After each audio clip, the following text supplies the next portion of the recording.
Hello, I'm Nate Regier, founder and CEO of Next Element, a global consulting and training firm helping organizations transform their cultures with compassionate accountability. Thanks for joining me on the Compassionate Accountability Podcast, where we get to meet amazing people who are bringing more compassion to the world. I hope you'll find something useful in this episode. And if you like what you hear, please subscribe, rate, and review to help us reach more listeners. Be sure to visit our website at next-element.com, where you can learn more about our work and check out all of our previous episodes.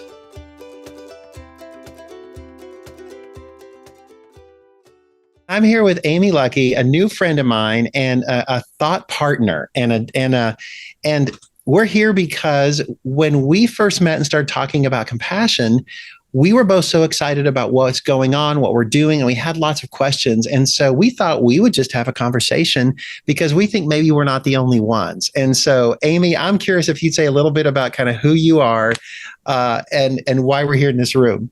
Oh my gosh, thank you. I'm really looking forward to this conversation. So I am an executive coach for leaders. And honestly, I think of myself as an executive coach for the rest of us.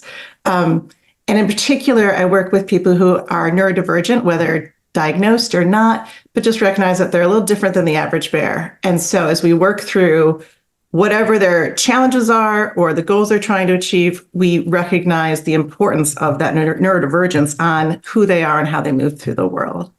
And I come to this work as much from my own personal experience over the last decades as from a professional journey, from academia to consulting, to organizational consulting and culture, to now working one-on-one with individuals.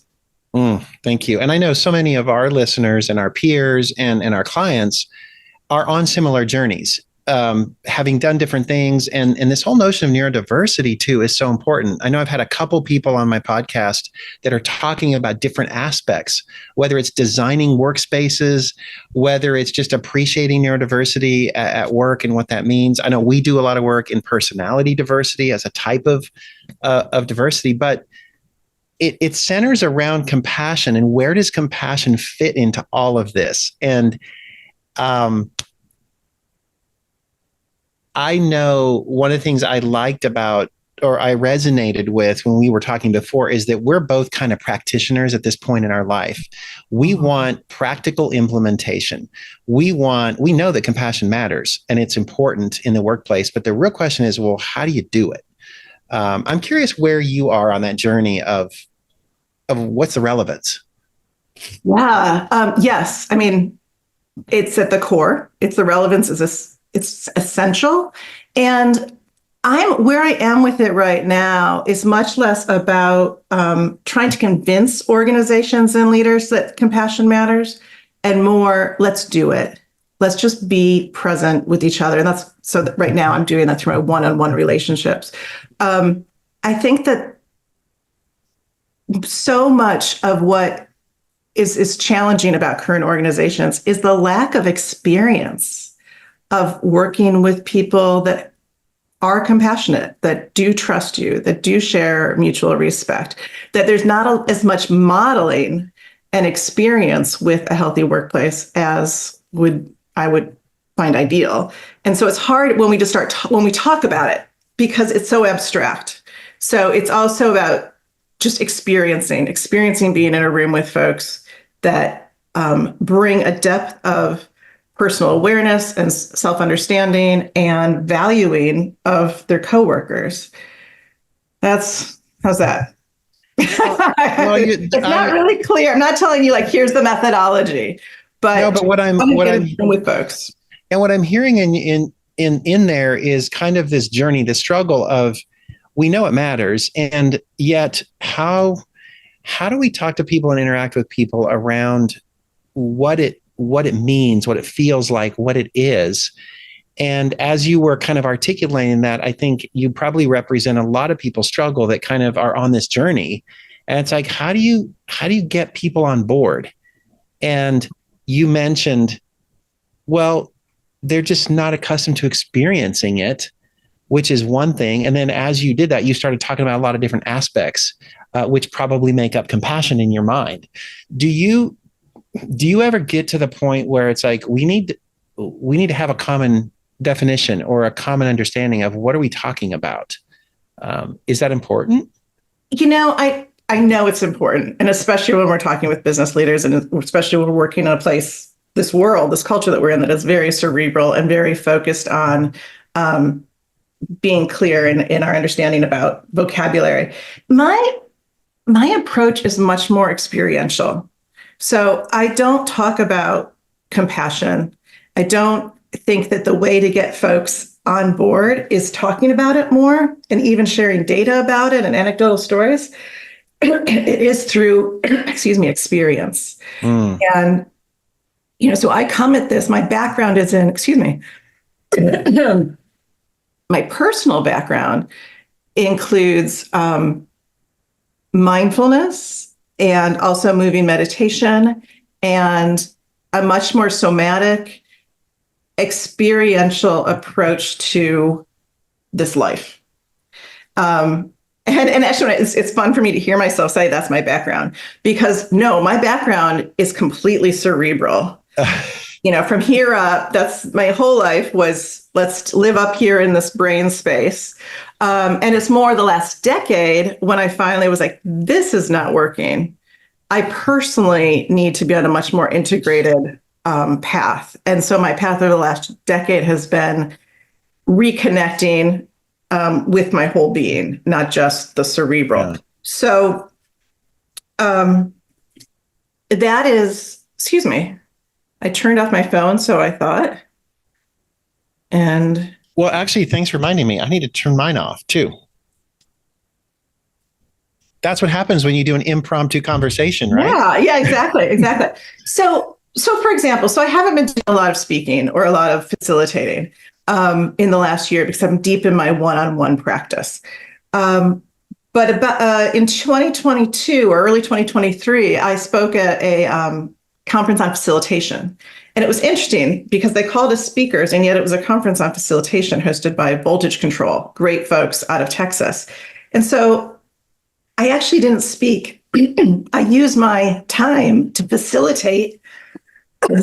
And that facilitation was around silence, individual reflection, deep listening with each other. It was a very quiet, intimate experience with 200 people in the room, but it brought people back to themselves and then back to the person sitting right next to them and discussing. We were talking about inclusion, but the way I structured it wasn't such that we were talking about how do we define inclusion, how do we find diversity, all those things that are very important. It was let's get back to you and your own experience.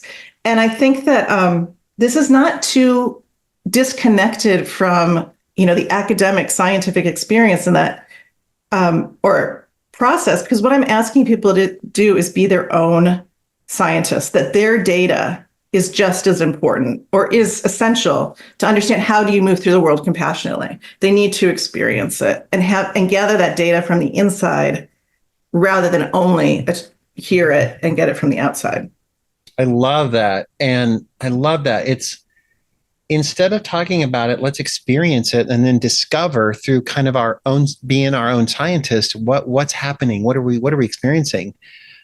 So interesting thing, I don't know that I've told you, is that I have some background in experiential learning and education, like ropes courses and group facilitation, and was trained by one of the gurus, Jamie Remsburg, who's actually on our team, in how do you facilitate the experiencing of the things. And then we reflect on that experience and we discern and we learn through that. And I want to give a shout out. I'm feeling led to give a shout out to a good friend of mine, Tom Leahy, who is writing what I think is going to be the seminal book on this whole notion of choice in learning and how we learn through experiences. So shout out to Tom. The book's going to be amazing.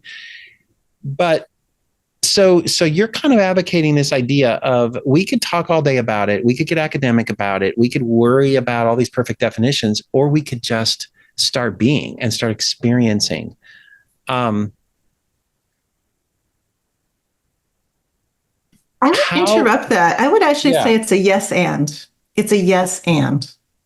I absolutely am so grateful and so admire and appreciate and draw upon the amazing research that is happening in all these spaces that relate to humans at work and really just humans in social interaction. Um, and and then I'm saying, and let's get out of our heads and let's experience it. Yeah. It's not an alternative. And in many ways, the way a part of the story of how I came to really focusing on experiential is having been at a global software consultancy where we had amazing people training programs, amazing programs where we could absorb all the great information, the messaging was spot on, and then people go back to work. And so what I did there was very informally was create space for people to process, work through for their own, what does this mean for me? What does this mean for me today, here, and with you? And so that I don't see that experiential or that more intimate experience as instead, it's complementary. Because we wouldn't have had as rich conversations and as deep reflection if we hadn't also included some shared vocabulary and some shared understanding. So it's a more. Yes, and. So as you're facilitating these experiences and inviting people to get into these spaces, whether it's in a large group or whether it's with your coaching clients, you've named a couple components of things that I'm guessing are part of compassion in your mind. Would you humor me and describe for me what you think some of the components of compassion are?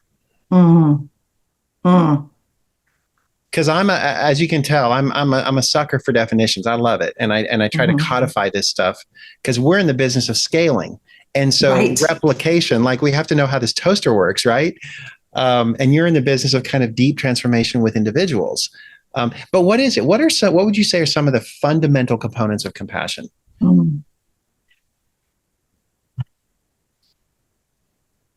Well, I will cheat and say that your construction of compassion with accountability is essential. And I don't think it's compassion with accountability. I think the accountability, it is part of compassion. I mean, in operationalizing, how do we move through the world compassionately? Compassion isn't about being nice. It's not about saving and helping, suffering with. And I think that for me right now, one of the things that is most essential is allowing the suffering, whether it's self-compassion or sharing compassion with others. I think that our society, we go quick to, it's okay, never mind, it's fine, or it's not that big of a deal, or this is just too uncomfortable for me to be in your presence while you're experiencing something that's very difficult. And so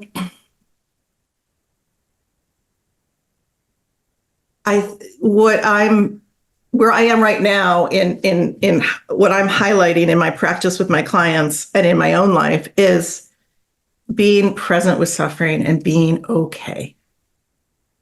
So it's allowing that suffering and allowing that the imperfection in ourselves and others, and moving from there. So it's not the full definition of compassion, but I think that ability, I think part of the allowing comes from the willingness to see and be seen. I love that word allowing. And I don't know that I've used that so much in my work. And it's such a great fit because when you were talking about some of the things you facilitate, you talked about deep listening, presence, whatever, and they all go together to come into this idea. If we define compassion as struggling with other people, then that kind of eliminates this idea that somehow the struggle has to be removed.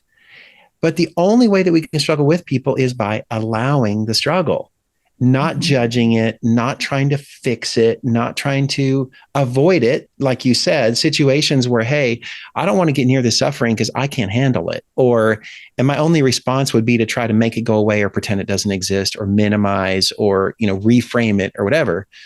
or go on the attack of anyone who's causing it. That really is that's special to me, and this idea of allowing. And a couple of weeks ago, one of my blog posts was about this notion of being with, and I shared a children's book that my daughter, who she just got her master's in clinical psychology, and at graduation, her clinical director read them a storybook, a children's book about being with during suffering, and it was the same book that she read the class on day one. And the whole message was, it's a beautiful book. But in my blog post, I also highlighted a clip from the movie Inside Out, where sadness just sits and is actually the most therapeutic intervention, because sadness doesn't try to fix anything. Sadness allows sadness, and sadness it allows. And it's majorly transformative, because the elephant, I forget the elephant's name, by simply being given permission to be sad, is able then to value himself, value his feelings, start to mobilize his capability to now go back and deal with the world, and re-energize himself and his agency and his dignity. So thank you. That kind of took me on a couple of tangents, but I really appreciate you sharing that. I don't think that is a couple of tangents. I think that's one thread that is really essential. You started by saying we're talking about struggling with people as compassion, but then as you described the book and the messaging, it's about being with. So we're not struggling together. It's not about let's struggle together. It's about being, just being, and allowing us to be in that moment of suffering. And Parker Palmer is someone who has really informed my thinking.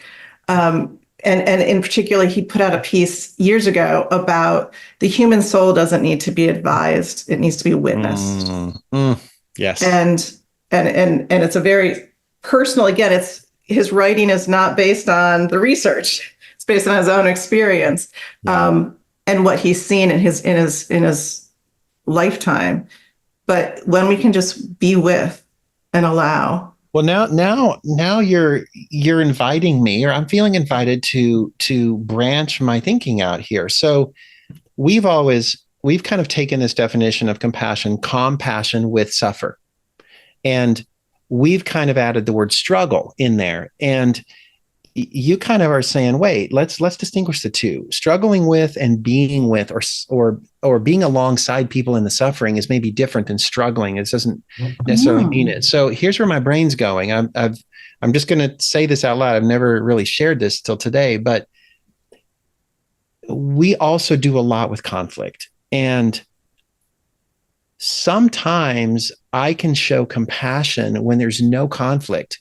You're suffering, I be with you. There's not an issue between us. We don't have conflict. So in that motion, being with, allowing suffering alongside, or not necessarily suffering, but being with, is really critical. But then there's situations where I got a beef with you. I'm your supervisor and your behavior is not matching up, or I'm a parent and my child is not meeting the expectations. So now that's introducing conflict into the relationship. And I think in that situation, struggling with might be a better definition. I'm just thinking out loud, because we've got some grist. The sand has been introduced into the shell. How are we going to process that conflict while still witnessing each other's humanity, while still calling each other to a higher mode of being, while still believing in each other's best self and being accountable? Because you mentioned accountability is important. So anyways, all this to say is I'm kind of thinking there might be a difference between being with in compassion and struggling with in conflict. Yeah. It was interesting. The question, I also want to go back and hear exactly how you framed that question. It's like, how can we be in conflict when we're also seeing the other person and holding them to the higher self, and seeing ourselves and our challenges? And as you said that, I thought, how can we do conflict without that? How can we do conflict well without that? Yes. I love your emphasis on conflict. I'm a huge fan of conflict, having been conflict averse my entire life. Again, going back to, the last 10 years of a lot of work and a lot of growth, good conflict. Mm. You get to a different place. In the workplace, I think if we do conflict well, that's going to affect the quality of our work and take us further in relationships. I think we go deeper. So the struggle with, well, it's interesting again, you're talking about struggling with, not against. Mm-hmm. I think the depth of self-awareness, and again, I don't mean that simply in a intellectual way, but awareness of our whole being, including what motivates us, what we're experiencing in the moment, physically, emotionally, and being honest with ourselves. I have a beef with you taking that. Why do I have a beef? Being more curious about our own internal experience and our own motivations. Yeah. Am I mad at you or am I mad at my dad? I mean, honestly, we're all bringing our own stuff in. We can't, the family of origin stuff, that does not stay at the door when we walk into the office. So to be, and to recognize that the other person that's sitting across the desk also has their own stuff, their own story, their own challenges, their own patterns, which most of the ones we grow up with are not constructive as adults. And I think we can understand that, recognize it, be curious about it, and still get into the conflict and actually do that better than if we just tell ourselves stories about the other person, say, so much. If we don't do that, what are we doing? We're mostly telling stories that are wrong. That reminds me of a wonderful quote from Brene Brown. I love her book, Atlas of the Heart. It's just such an incredible anyways, in there's a line she talks about where when we're trying to develop emotional fluency, emotional awareness, self-awareness, to your point, she suggests sometimes that when we're having conflict with somebody, we should finish the sentence. The story I'm telling myself is, and that's so important because it invites us to turn it back and say, my interpretation, which comes from all my stuff, is as important a part of this conflict as anything you might have done. In our little beef. And I can make it all about you. But, I often ask people when they're trying to blame someone and say, well, you made me angry or you really triggered me. It's like, well, if we put 10 people experiencing the very same thing, I'm not sure everybody would be triggered like you. So is it really about that person or is it about our uniqueness as humans in how we interact with what happens to us that also needs to be part of this equation? And so that I think that's a common challenge that happens when we're training is people always think I'm going to learn something so I can go do something for two other people. You ever experience that with your coaching clients that they try to make it about everyone else? And it's really a process of this really is about me and starts with me. Absolutely. Absolutely. And yes, Brene Brown, that I should have put the footnote in when I was speaking as well, because it absolutely directly ties to Brene Brown's work. And my introduction to her work was through Daring to Lead, which synthesizes so much of her previous work. And I find it a really fabulous tool that I've shared with team members in the corporate, when I was in the corporate setting. I think the thing that I'm finding with my clients that strikes me is it's less so much that it's the other person's fault, it's the other person's problem, as much as that's the situation and I have no agency. Because it is them. I can't. So I hear clients say to me, well, I can't demand this from the other person, or I can't change that other person. That's the way they are, or that's the context I'm in. I can't change the situation. Therefore, I have no agency. And so rather to be more clear-minded about what the context is and how we can engage with it, which includes letting go of the stories about the other folks. Yeah. And I think that another piece, right, like if we were starting to construct the book, which is not here yet, the notion of being seen. I think that so much about when my clients are talking with me and we're working through how they're navigating conflict, they don't feel seen and they don't see the other person. And again, this comes back to slowing down. There's a stillness. There's a stillness that we need in order to see ourselves and also to create space to see the other person. Mm-hmm, mm-hmm. And again, when I was in the corporate setting, the profound impact of just seeing other people. I entered an organization where, based on my interactions with folks, I think there are people there that never felt seen and just never felt seen or known or acknowledged. And again, this isn't about me getting to know their most intimate details about their life outside of work or everything about them, their whole experience, their lived experience, but just pausing, literally, and just pausing and seeing somebody and being there for that moment. I mean, Jane Dutton and Monica Warline's work and the work coming out of Michigan is amazing about high quality connections. And actually, somebody else that I'm not citing, have a high quality connection and have that, give people that gift of being seen. It's not a big lift. Yeah. Yeah. I was on Facebook yesterday. Somebody posted an inspirational thing, and it was this research on rats that, when put in water, like a beaker of water to swim and tread water, they'll go for 20 minutes, and then they just give up and they sink and drown. And that's about the average number of minutes or whatever. But if the researcher lifts them out of the water right before that time, like at about minute 19, dries them off, lets them rest a little bit, and puts them back in the water, they'll tread water for 20 hours. And the conclusion that this person reached was, look, we need to adopt this never give up mindset. We have to, think of what you could accomplish, because on the other side of that 20th minute is all your greatest accomplishments. I'm like, okay, let's hold off on the inspirational poster, because there's a missing piece here.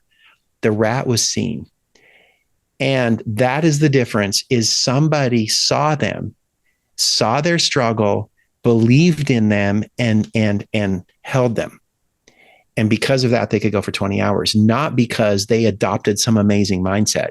And so the question I had on that post was, maybe we should be thinking about seeing people in those moments. And how many people are never seen, never hear I believe in you, never have someone pick them up and dry them off and put them back in the water, right? Not rescue them and take the water away. And so I just felt like we have to be careful some of the messages we send. And I was kind of inspired to share that, because of what you said about seeing people is maybe the thing that gets us to go 20 hours instead of 20 minutes. Mm-hmm. Should we go 20 hours? No, that's burnout. But it is, I think you really hit on another thing, this idea of allowing, this idea of seeing. I wonder, we're both into practical application in different ways. I wonder if we could talk just a little bit about, so what does this mean for making it real in real corporate America, in real businesses that are running and burning the candle at both ends? What are you doing? What are you thinking? Well, right now, what I was just doing is just taking a moment, a big breath, settling. And the reason why I'm talking about that is like, it would stop. So there's part of me that's like, if we're running and burning the candle at both ends, and how do we do this, and how do we implement it, if that's the energy we're bringing to this, we've lost. We've lost if we're just going to be like, how do we make it happen? Let's go. Let's make it work. Human doing. We need some radical change. And you're talking about, you do things at the large scale, and I'm more right now really focused on the individual. And of course, they're really connected. And, where do we create space? Is it possible to create space in the workplace to slow down, take that breath, allow for the fact that we are humans, and move from there. How do we do that? Well, Amy, what are some practices or tools that you offer and work on with your clients? Yeah. Well, it's interesting. One of the things that's really important to me is that there's so much amazing work going on out there in the field of mindfulness, also in, obviously around relational work and conflict resolution and somatics. The work in somatics is amazing, and breath work. And what I try to do, or what I do, is very small. I'm not going to try to distill and teach people all the things. We all don't need to be experts in somatics or experts in mindfulness. And so what I offer to my clients is often tiny little doors, little opportunities to experiment and play with moving through the world differently, in baby steps, in small ways. And so some of it is, it's really, so much of it is about the pause. There's so much out there right now. It's fabulous. The practice of rain from Tara Brach, she didn't develop it, but she has evangelized it, which is around recognizing what's happening in the moment, acknowledging our feelings, allowing for them, getting more present to who we are in that moment and what we're experiencing.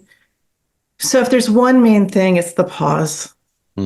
It's the pause. And also I offer very small grounding activities people can do while they're in meetings. I mean, taking a pause you can do in the middle of a meeting. Nobody needs to know. Right. I mean, before I took my big breath and I kind of made a big deal. I talked about it and I probably even heard it and you could see it, but that didn't have to be so visible. Although when it is, I find that invites everybody else in the space. I don't need to tell you. You don't need to know all the reasons. I mean, it's fabulous you can, and ChatGPT can tell you all the science behind why a breath is valuable. But all you need to do is start with taking the breath. One of the best servers on my daughter's volleyball team they all have rituals before they serve, but hers is particularly memorable because of the breaths and the way in which she breathes. And it's very visible, but it is such a calming, grounding thing. And she is so consistent in her serving. Well, may I just add one more thing, which is that I'm grateful for all the people who have found strategies and ways and have methodologies that they share with the world, whether it's around breath work or whether it's around habit formation, or around leadership and feedback and conflict. How do you do conflict? My approach to coaching is not as a teacher and a trainer. It's I accompany and I create space for folks to find their own way. Yeah. And I lean deeply into experimentation.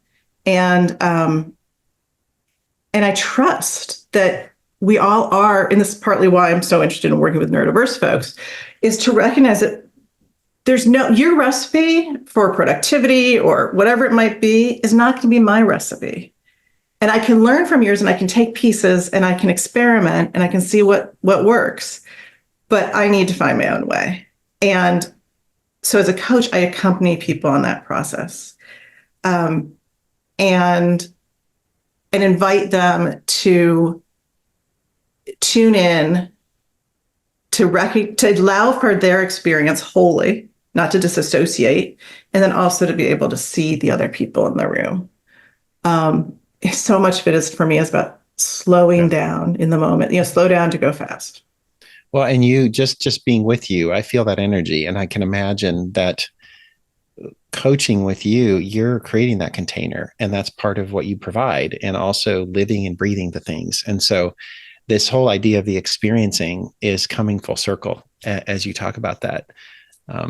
I don't know if our passion is maybe as far away from that as possible, or maybe exactly at the same place. I don't know. But the process that we teach, called ORPO, is a really simple, easy to remember template for how do I walk into these challenging situations, maintaining compassion. and not letting conflict, differences, disagreements, disruptions throw me away from that. How do I have it? And it has to be like stop, drop, and roll for adults.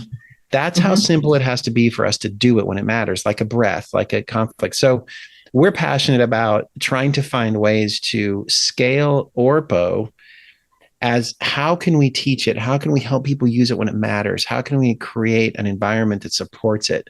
How do we help equip people to use it in multiple situations so they feel like they have some resilience when it matters?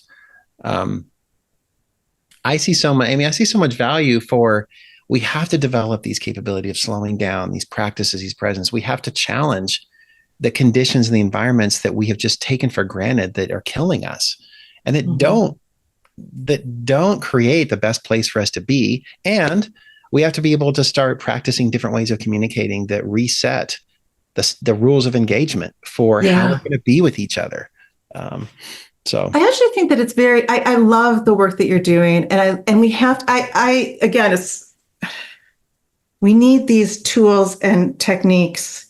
And I think that what we're talking about, I think they're very connected. I think it's it's a yes and, because for us to practice the techniques and tools and methodologies well, it can't be from this disassociated, cerebral, strategy tactic.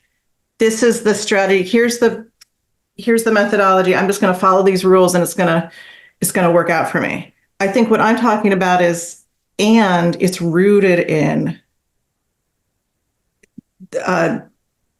self-knowledge, self-understanding, presence.